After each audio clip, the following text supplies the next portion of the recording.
দেখি কয়জন বলতে পারে এগুলো কি। কারোর যদি জানা থাকে আমাকে অবশ্যই কমেন্টে জানিও। তো নমস্কার বন্ধুরা, কেমন আছো সবাই? আশা করি সবাই ভালো আছো। তো নিয়ে এলাম ছোট্ট একটা মিনি ব্লগ। তো এগুলো আমাদের ভাষাতে বলা হয় হোকলা বাড়ি। তো এগুলো হোকলা বাগান থেকেই আনা হয়, তারপর রোদে শুকানো হয়, তারপর টোকা হয়। তো সেটা আজকে কিভাবে রান্না করা হয় সেটাই আজকে তোমাদের সাথে শেয়ার করব। তো এখানে দেখতেই পাচ্ছ আমি হোকল গুঁড়োটা উনুন ধরিয়ে কড়াই জ্বালিয়ে নিয়েছি, কড়াইতে দিয়ে দিয়েছি। আর তারপর এই যে আস্তে আস্তে হালকা আঁচে আমি এটাকে ভাজবো।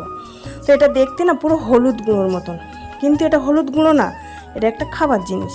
তো এটা দিয়ে অনেক কিছুই বানানো যায়, লাড্ডু বানানো যায়, তো ভাজা খাওয়া যায়। তো আমি একটু নুন আর চিনি দিয়ে এটাকে হালকা করে ভাজবো। তো এটা বেশি আঁচে ভাজা যাবে না, হালকা আঁচেই ভাজতে হবে, তা না হলে কড়াতে পুড়ে যাবে।